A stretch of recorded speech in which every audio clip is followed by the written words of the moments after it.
नमस्कार, आप देख रहे हैं गरिमा टाइम्स और मैं हूं आपके साथ शिखा। और फिलहाल मैं मौजूद हूं रोहतक के गुरुकुल हॉस्पिटल में और मेरे साथ हैं देश के जाने माने जो कि सेना में भी अपनी सेवा दे चुके हैं और हाल फिलहाल जो है पीजीआई में भी लंबे समय तक कार्यरत रहे। अब गुरुकुल हॉस्पिटल में मैं जानना चाहूंगी, डॉक्टर परमेल चौधरी मेरे साथ है, उनसे पूछेंगे कॉन्स्टिपेशन क्या है और किस तरह की बीमारियां उसके कारण से होती हैं। जी, जी मैडम, आपने बहुत ही सही एक क्वेश्चन पूछा है।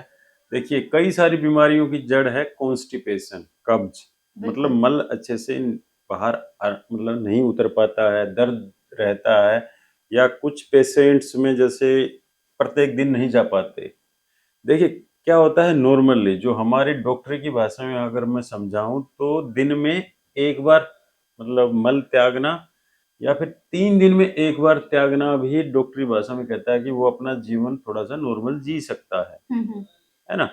तो कुछ पेशेंट ये सोचते हैं कि दिन में 1 बार त्यागना ही ठीक है। मैं कहता हूँ कि चाहे दिन में 1 बार से लेके 3 बार तक त्यागना नॉर्मल भाषा में हम ये कहेंगे कि वो अपना नॉर्मल जीवन, एक नॉर्मल दिनचर्या उसकी मानी जाएगी।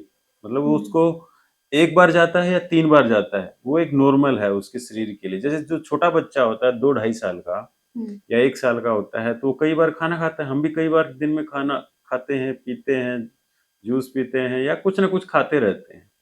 तो प्रत्येक दिन अगर हम 2 से 3 बार भी एक दिन में अगर मल त्यागते हैं तो नॉर्मल माना जाएगा। कुछ लोग क्या करते हैं कि उस जो अपनी हैबिट को कंट्रोल करने के लिए वो चाहते हैं कि दिन में 1 बार ही जाएँगे, तो उसको वो नॉर्मल मानते हैं। लेकिन बिल्कुल। उस 1 बार जाने के चक्कर में वो अपने शरीर के साथ शरीर में अवरोध पैदा कर देते हैं। हम्म। एक बार ही जाना है, वो अपने आप को इस तरह से ट्रेंड कर देते हैं बचपन से मानो या स्कूल जब जाना शुरू करते हैं या कब, तो वो क्या करते हैं कि भई मैं एक ही बार जाऊँगा।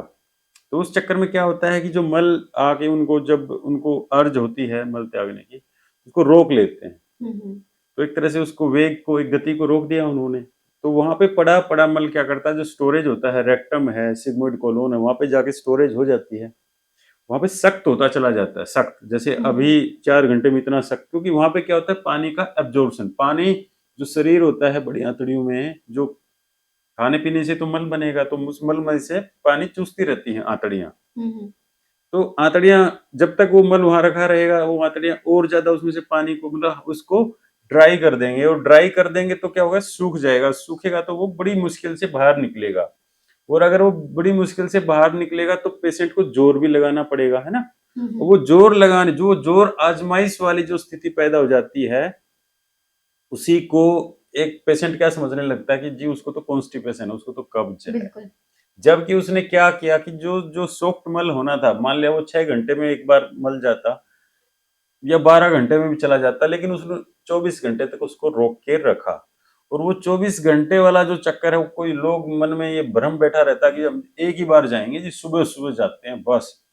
सुबह की बात नहीं है, आपका अगर आप खाना 10 बार कुछ ना कुछ मुँह में से जाता ही रहता है, चाहे चाय पी रहे हो या कुछ भी तरल ले रहे हो या कुछ खाना ले रहे हो, तो फल ले रहे हो, तो आप 2 बार 3 बार भी जाएँगे तो उसको नॉर्मल माना जाएगा। हम्म। अब समस्या ये आती है कि जैसे पाइल्स हैं, फिस्टुला है ना? हम्म। या फिशर बन रहे हैं, या अब एक नई स्थिति सामने आती है, उसको बोलते हैं रेक्टल प्रोलैप्स। बिल्कुल। या फिर जो रेक्टम होता है, उसको क्या होता है, वो रेक्टम में जाके मल स्टोर होता है, वहाँ पे मल जब भी आ जाएगा तो हमें अर्ज पैदा होगी। हम्म। अर्ज मतलब इच्छा पैदा होगी कि मल बाहर आए। अब उससे एक नई स्थिति आ जाती है पेशेंटों में, उसको क्या बोलते हैं, रेक्टल प्रोलैप्स। मतलब कि जो मल स्टोरेज का जो एक गुब्बारा नुमा एक हमारा जो अंग होता है, बड़ी आंतड़ी का आखिरी हिस्सा जिसको बोला जाता है, वो इस तरह से होना चाहिए, बिल्कुल फूला-फूला सा शरीर में ना, हम्म। रीढ़ की हड्डी के साथ चिपका हुआ होता है।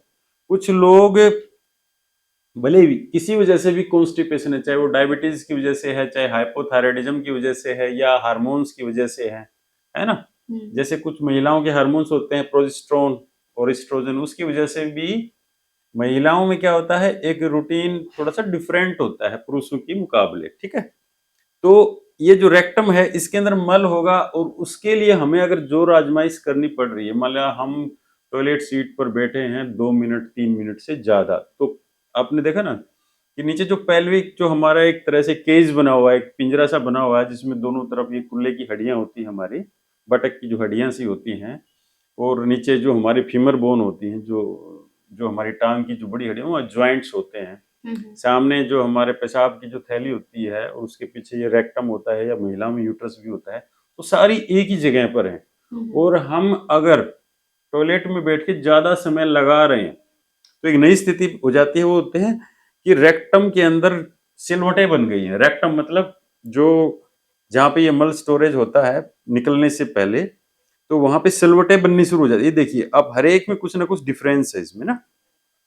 तो ये क्या है, समय के साथ आता है। कॉन्स्टिपेशन है पेशेंट को, है ना, कब्ज है, तो उसकी वजह से वो जोर आजमाइश कर रहा है, जिसकी वजह से क्या है, रेक्टम के अंदर बदलाव आने शुरू हो जाते हैं, सिलवटें आती हैं। इसको बोलते हैं इंटुसिसेप्शन, मतलब कि उसके अंदर सिलवटें आ गई हैं। कई बार मरीज ये बोलेगा जी बिल्कुल ऐसा लगता है जैसे मल नीचे आया हुआ है, गैस की उसको गुड़गुड़ महसूस भी होती है, गैस है, निकलना चाहती है लेकिन निकल नहीं पा रही है। इंटरसेप्शन है, या प्रोलैप्स का एक तरह से बोलोगे प्राथमिक स्टेप्स है, उसके स्टेजेस हैं, है ना। अब ये देखिए, इसको और अच्छे से बेहतरीन तरीके से देखिए, इसमें दिखाया गया है। देखिए बिल्कुल इसमें जो रेक्टम कोलैप्स हुआ पड़ा है और उसके अंदर एक इस तरह से स्थिति बन गई, सिलवटें बन गई, जैसे जुराब नहीं होती, पहनते तो जुराब बिल्कुल खुली रहती है हमारे पैर के ऊपर, है ना, और वो जब सिलवटें सी बन जाती हैं तो वो उसके अंदर ही मल और गैस फंसी रह जाती है, ठीक है।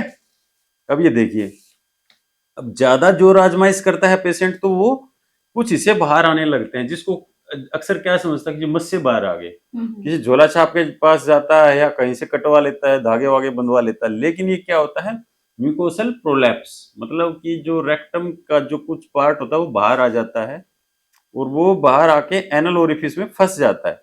ये देखिए, इसमें देखो फिगर इसमें समझाया गया, इस तरह से नीचे की तरफ लटक बनी हुई है। कुछ लोग इसी को मस्से समझ लेते हैं, इसी को ही बवासीर समझ लेते हैं, है ना। इसमें छोटा मोटा कोई इन्फेक्शन होता है उसको फिस्टुला समझ लेते हैं। फिर उसमें किसी झोला छाप के पास जाएंगे और उसके बाद उसमें क्या कराते हैं, कोई धागा बंधवा लेता है या कोई सुई उसमें इंजेक्शन लगवा लेता है, या फिर क्या करा, कुछ कटवट लगवा लेते हैं। था क्या, उसको रेक्टल प्रोलैप्स। और समय के साथ क्या होगा, वो रेक्टम नीचे की तरफ और बाहर आएगा, जो जो उम्र बढ़ेगी वो फिर लास्ट में बिल्कुल बाहर आने लगता है और कॉम्प्लिकेशंस होने लगती है तरह तरह की। देखिए इसमें कुछ पिक्चर्स में आपको दिखाई दे रहा होगा तरह तरह की कॉम्प्लिकेशन। ये देखिए यूट्रस, जिस तरह से यूट्रस भी बच्चादानी भी बाहर आती है, उसी तरह से क्या है, ये हमारे जो रेक्टम होता है वो भी बाहर आता है, ठीक है। ठीक है।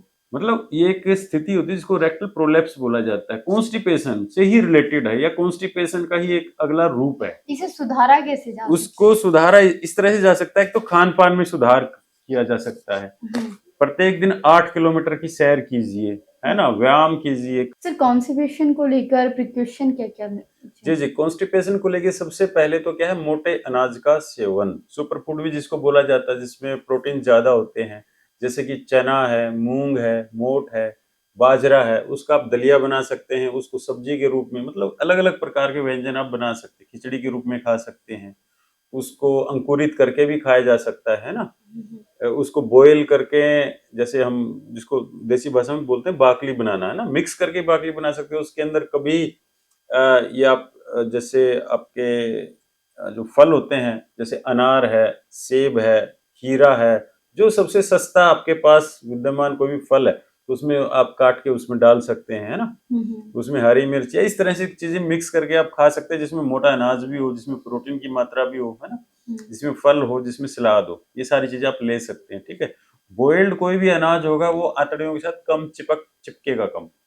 गेहूं का, मैदा का, ब्रेड, पिज्जा, बर्गर, इनका जो फास्ट फूड जिनको बोला जाता है, उनका सेवन कम करना है।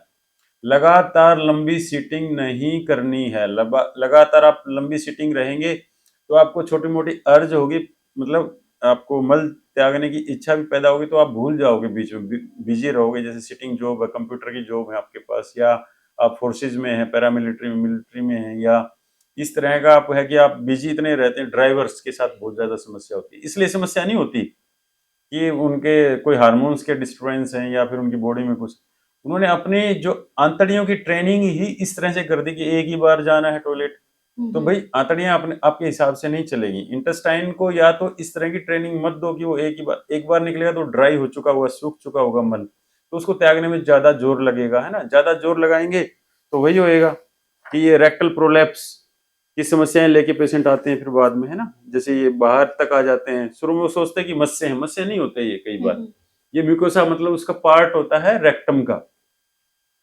एज क्राइटेरिया अगर हम बात करते हैं हम्म कॉन्स्टिपेशन को लेकर, हम्म। तो एज क्राइटेरिया क्या रहता एज क्राइटेरिया देखिए, छोटे बच्चे से लेके जो बुजुर्ग होते हैं उन सब में अलग अलग लोगों में अलग अलग कारणों की वजह से कॉन्स्टिपेशन मिलती है।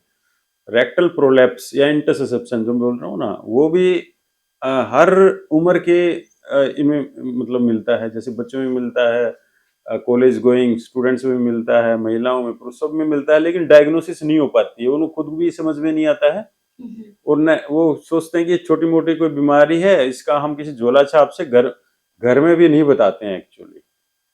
ये इसको इतना गुप्त रोग मानते हैं कि भाई ये तो बड़ा गुप्त रोग नहीं है, ये आंतड़ियों की समस्या है और ये एक प्रारंभिक स्टेज है जिसको आप जिसमें रिकवरी के चांसेस होते हैं। शुरुआत में एक्सरसाइज, हम कुछ विशेष प्रकार की एक्सरसाइज बताएंगे, कीगल्स एक्सरसाइज होती हैं या विशेष प्रकार के पोस्चर में जाके एक्सरसाइज करनी होती है, तो ये बवासीरें नहीं होती हैं।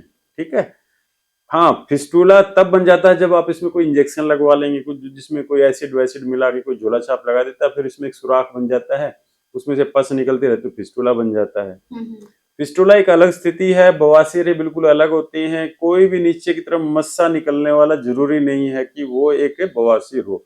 वो स्किन का टैग हो सकता है, सेंटिनल टैग जिनको हम बोलते हैं, या फिशर हो सकता है, फिशर की वजह से वहां पे स्किन का टैग बन जाता है। तो अलग अलग जो जो ये गुदा रोग होते हैं वो अलग अलग प्रकार के होते हैं। ये नहीं है कि भैया हर कोई नीचे से कुछ टुकड़ा सा महसूस हुआ और वही एक तरह से बवासीर है या कोई फीसर, ऐसा नहीं होता है। वो रेक्टल प्रोलैप्स भी हो सकता है, और रेक्टल प्रोलैप्स के साथ खिलवाड़ नहीं करना चाहिए। प्रारंभिक स्टेज पे पेशेंट आते हैं तो हम उनकी अलग अलग तरीके से उनमें जो उसका ट्रीटमेंट होता है वो कर देते हैं। ठीक है, thank you so much sir कि आपने कॉन्स्टिपेशन को लेकर इतनी अच्छी जानकारी दी। अगर आप भी कॉन्स्टिपेशन की बीमारी से ग्रस्त हैं, तो आप भी गुरुकुल हॉस्पिटल में डॉक्टर परमेल चौधरी से सलाह लेकर इलाज करवा सकते हैं। नमस्कार।